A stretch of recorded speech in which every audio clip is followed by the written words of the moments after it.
بسم اللہ الرحمن الرحیم۔ میں ہوں ڈاکٹر جی ایم چودھری اور آپ کی خدمت میں اپنے پروگرام کے ساتھ حاضر ہوں۔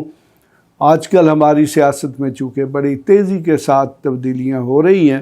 تو میں ہمارے ملک میں جو بھی عدالتوں میں کارروائی ہو رہی ہے یا جو بھی فیصلے ہو رہے ہیں یا جو بھی صورتحال ہے وہ آپ کے سامنے لے کر حاضر ہوتا رہتا ہوں۔ اور آج جناب میں آپ کو بتاؤں گا کہ بالآخر عمران خان کو توشہ خانہ کیس میں سزا ہو گئی ہے، تو کیا ہمارے ملک میں عدالتِ انصاف جو ہے وہ استعمال ہوتی ہیں؟ جناب یہ ایک بہت بڑا سوال ہے۔ میں یہ سوال جو ہے وہ آپ کو اپنی ذاتی انفارمیشن یا اطلاع کی بنیادوں پر نہیں کر رہا۔ میرے پاس دو مثالیں موجود ہیں، ویسے تو ہزاروں کے حساب سے مثالیں موجود ہیں۔ ہمارے ملک میں جب بھی خاص طور پر فوجداری مقدمات میں کسی کے خلاف کو فیصلہ ہوتا ہے تو اس شخص کا جو سب سے پہلا شکوہ ہوتا ہے وہ یہ ہوتا ہے کہ عدالت کو یعنی کہ جج کو مینج کر لیا گیا، اس کو منور کر لیا گیا، اس پر اثر انداز ہوا گیا اور جو اس کی مخالف پارٹی ہے اس نے اپنی مرضی کا فیصلہ جو ہے وہ پروکیور کر لیا، حاصل کر لیا۔ پاکستان پیپلز پارٹی کو ہمارے عدالتی نظام سے یہ شکوہ ہے کہ ان کے جو چیئرمین ہے ان کو وکٹمائز کیا گیا، ان پر قتل کا مقدمہ قائم کیا گیا اور پھر اس میں لاہور ہائی کورٹ نے ان کو سزائے موت دی، جس کو سپریم کورٹ آف پاکستان نے برقرار رکھا اور بالآخر ان کو 1979 میں سزائے موت دے دی گئی۔ اسی طرح جو پاکستان مسلم لیگ نواز ہے ان کا یہ کہنا ہے کہ ان کو بھی عدالتوں کے ذریعے ان کا جو لیڈر ہے یعنی کہ میاں محمد نواز شریف صاحب جو ہیں ان کو سزا دلوائی گئی، اگرچہ چونکہ میاں نواز شریف صاحب بہت تیز شخص ہیں، بہت کننگ شخص ہیں، وہ ہر وقت اپنے جو رائٹ کنیکشنز ہیں ان کو مینٹین رکھتے ہیں اور اپنے ان رائٹ کنیکشنز کو انہوں نے استعمال کرتے ہوئے ایون سزا کے دوران، یہ ہمارے ملک میں پہلا واقعہ ہے کہ کسی ایسے شخص کو کہ جس کو سزا ہو چکی ہوئی ہے وہ میڈیکل ٹریٹمنٹ کے بہانے باہر کے ملک جاتا ہے، اور آج کتنے سال ہو گئے ہیں کہ وہ لندن میں تشریف فرما ہے، حالانکہ آج ہمارے ملک میں ان کے بھائی کی یعنی کہ ان کی اپنی سیاسی جماعت کی کولیشن گورنمنٹ ہے، لیکن اس کے باوجود وہ پاکستان واپس تشریف نہیں لا سکے۔ یقیناً ان کے ذہن میں یہ اس قسم کی کوئی غلط فہمی ہوگی کہ اگر وہ پاکستان میں آئیں گے تو ہو سکتا ہے کہ ان کو دوبارہ گرفتار نہ کر لیا جائے اور پھر وہ دوبارہ اسی اسٹیبلشمنٹ کے ہتھے نہ چڑھ جائے جس نے ان کو پہلے سزا دلوائی تھی۔ تو اب یقیناً جناب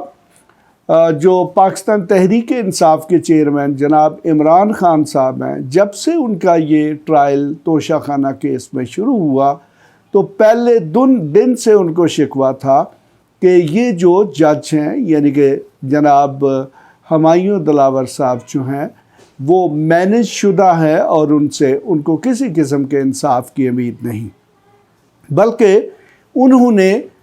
احتیاطاً جو وکلا ہم کرتے ہیں کہ جب ہمیں کسی پریزائڈنگ افیسر یا جج پر اعتماد نہیں رہتا تو پھر ہم اس کے خلاف ایک درخواست دے دیتے ہیں کہ اس سے کیس کو ٹرانسفر کر دیا جائے، اور اکثر میں نے دیکھا ہے یعنی کہ 99% کیسز میں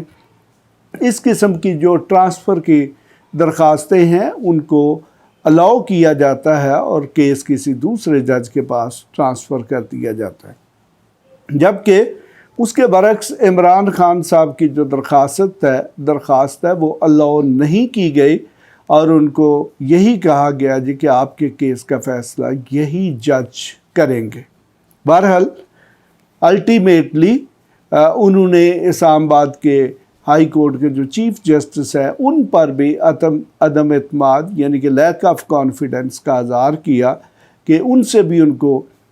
کسی قسم کے انصاف کی توقع نہیں ہے، لیکن اس کے باوجود وہ بھی عمران خان صاحب کے سارے کیسز اور درخواستیں سنتے رہے۔ بہرحال بالآخر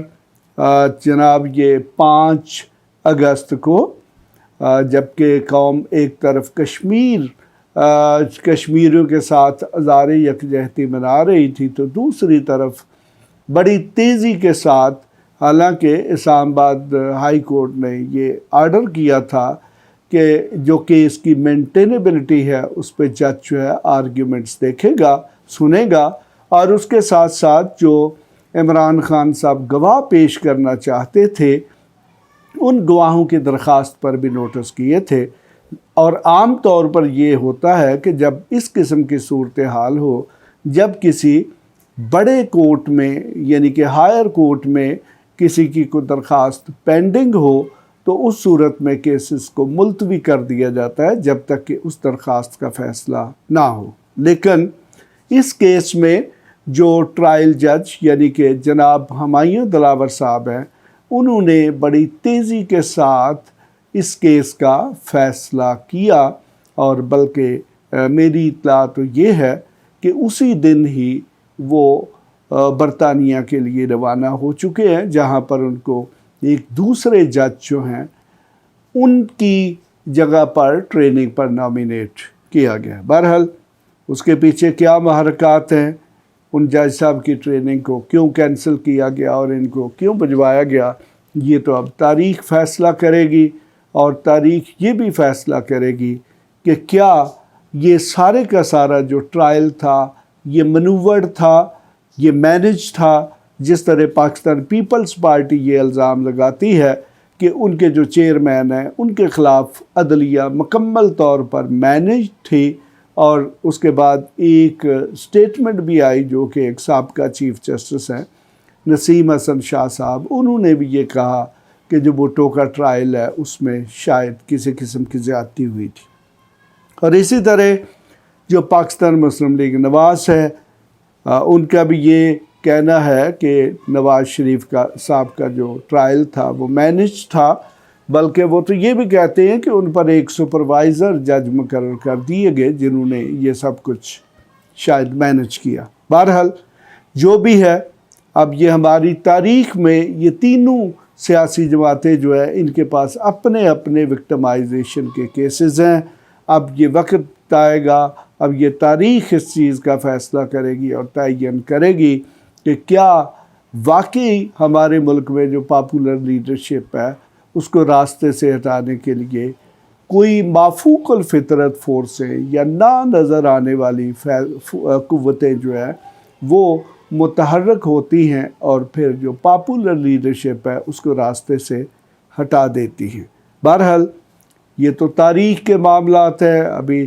آہستہ آہستہ جو بھی انفارمیشنز ہیں وہ سامنے آنا شروع ہو جائیں گی۔ آپ بھی انتظار کریں اور میں بھی انتظار کرتا ہوں، جیسے ہی کوئی اس قسم کی بات سامنے آئے گی یا جو بھی حقائق سامنے آئیں گے تو میں آپ کے سامنے پیش کرتا رہوں گا۔ اس کے ساتھ ہی خدا حافظ۔ ایسی مزید ویڈیوز دیکھنے کے لیے ہمارے چینل کو سبسکرائب کر لیں اور بیل آئیکن کو آن کر لیں تاکہ آپ کو ہر نئی آنے والی ویڈیو کا نوٹیفیکیشن ملتا رہے۔ اگر آپ کا کوئی بھی سوال ہو تو آپ ہمارے دیے گئے واٹس ایپ نمبر پر رابطہ کر سکتے ہیں یا کمنٹس کر کے اپنے سوال پوچھ سکتے ہیں۔